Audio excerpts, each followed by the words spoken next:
और अभी हमको अपडेट करेंगे। कौमी असम्बली ने रवा माली साल के लिए 477 अरब 4 करोड़ 43 लाख से जायद के 25 मुतालबात ज़र मंजूर कर लिए। तफसीलात जानते हैं डॉन न्यूज़ के नुमाइंदे उमैद अली से। उमैद, बताइए कौमी असम्बली में मुतालबात ज़र की मंजूरी के हवाले से क्या डिटेल्स हैं?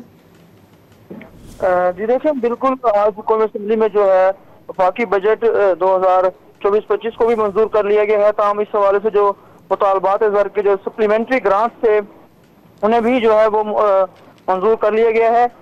ताहम इस हवाले से अगर मैं आपको जो डिटेल है वो बताऊं तो जो मुतालबात जो ज़र मंजूर की गई हैं उनमें जो है कौमी असम्बली के माली साल 2023-24 के जो मुतालबात ज़र ज़िमनी ये मुतालबात ज़र जो मंजूर किए गए हैं, इनमें रवां साल के लिए 470 अरब 4 करोड़ से जायद के जो 25 मुतालबात ज़र ये मंजूर हुए हैं। ताहम कौमी असम्बली ने माली साल 2022-23 के लिए ज़िमनी और इजाफी मुतालबात ज़र मंजूर किए हैं।